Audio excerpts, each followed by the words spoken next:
check this out. Big question is, can this Osmo fit on this? Got the battery clipped in. Woo, okay, it's working.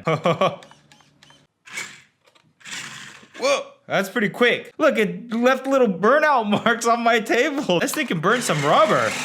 I think I need a new table now. We're gonna recreate the scene from Jurassic Park.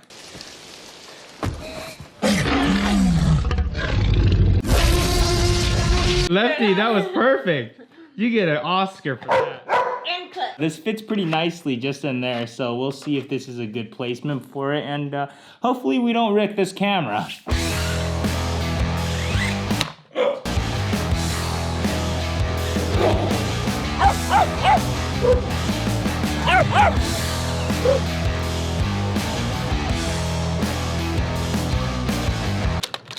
This thing is fast, but it's also very easy to flip over. Just gotta be extra careful, I guess. All right, we're now rolling at 4K 30 frames per second. Here we go.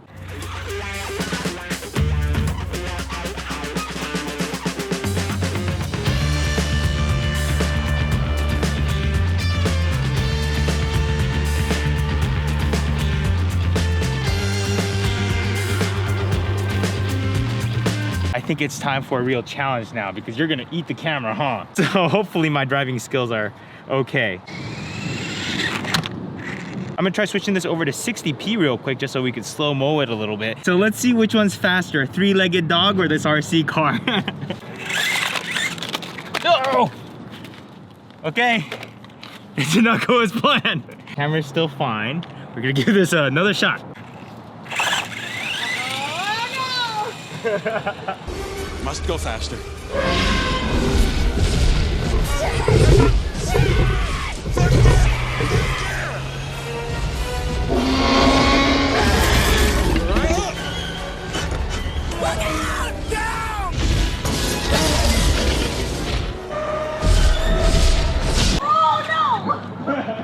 I don't think this is gonna survive much more, so I'm gonna switch it out with the GoPro. The GoPro, I think, has a fixed focus, so I don't think it's gonna have all that issue with like the jitter. Especially when the RC car goes on the grass, it just goes with the autofocus. So I think the GoPro actually might work a lot better in this case. Oh, by the way, I messed up my tabletop. Can you make me a new one, please? I thought you'd never ask. Can you not point that at me, please?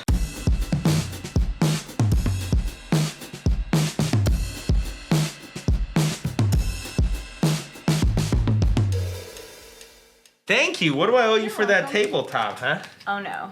You know what I want. Oh, fuck.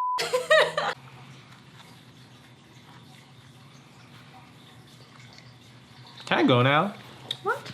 It's only been like 30 minutes. Plus, you still gotta do the dogs.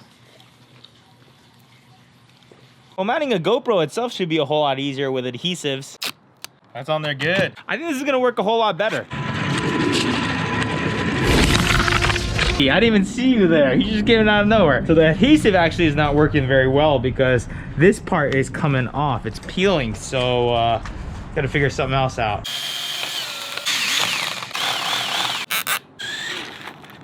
Harry's gonna go run down this strip and I'm gonna chase her. So let's see what that looks like.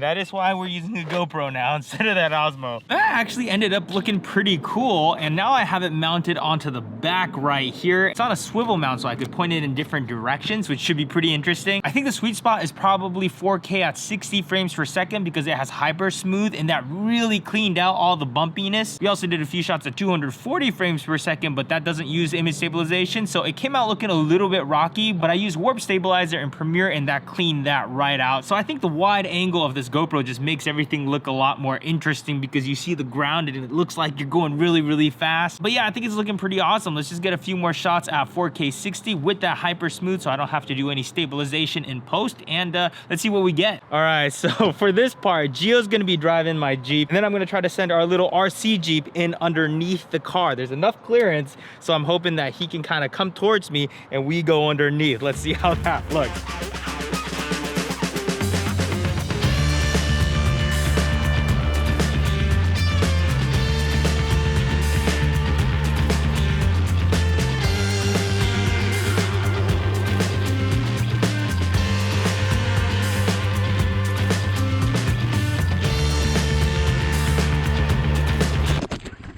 This thing went completely under one of my tires. It's totally fine. The camera's fine. The RC car is still running fine. Looks like we're still in business. So let's get back to the studio. My old microphone, the one that's blue, it stopped working again. So I ended up getting this microphone. And yes, this microphone is still in the shot. I can actually get it out. This is what it's like with the microphone in, and then I can take it out pretty easily.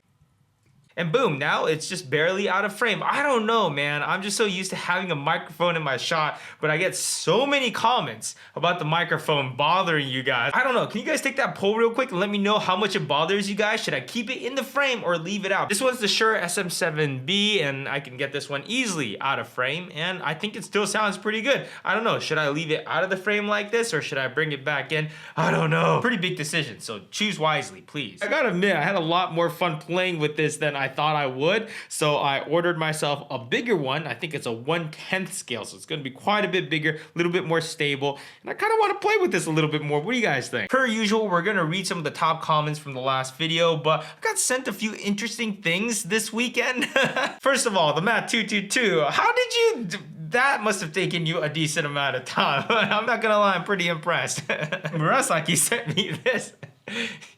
I'm flattered that you guys are spending all this time photoshopping me into random stuff. But at the same time, I'm a little bit terrified because I have no idea what you guys are gonna start sending me next. Anyways, let's see what the top comment from the last video was, which was all about how to make a $1,000 camera setup look awesome. Holy crap, I just found out one of my friends is pregnant. This is how I find out like all big news now. Just like I pull up my phone, I'm doing something random, I'm like trying to pull up some YouTube comments, and oh my god! Anyways, let's stay on track here. Top comment was from Rage Studios. Only the potato can make a sponsored introduction entertaining to watch. Hey, do you think you sent me that SL2? Well, thank you. I try to make sure that all my sponsorships are relatively entertaining to watch. Like, I personally hate commercials. I was watching TV the other day for the first time ever, and I was like, holy crap, I can't believe how many commercials there are. And as far as the giveaway winner for this camera, that'll be picked out next week, and it's gonna be randomized, so sorry, I can't send it to you even though you asked for it very nicely. AJ, who says, bro, you have to make 2 videos, how to make cheap camera footage look cinematic and how to color grade. I have a video about how I color grade my own footage, and I do it very quickly. I made a set of 8 LUTs that I use pretty much for all my videos to quickly grade it. Ricky says, good video about how to start off. I've seen too many of my pals go overboard and then into debt to start a production house. Oh well, everyone learns somehow. Happy New Year to you and your team. I know nothing about going into severe debt to have a production house. I've never done that. Oops. Give me the camera. Possibly. Does the setup include a free Max henchman? Yes, it does actually. Whoever wins the giveaway, I'll send Max with it. He's a very good listener and his scruffy beard is soft as all heavens. All right, I'm out. I failed hitting that 10-minute mark this time, but next time, you bet your ass I'm gonna hit that 10-minute mark. All right, see you guys later.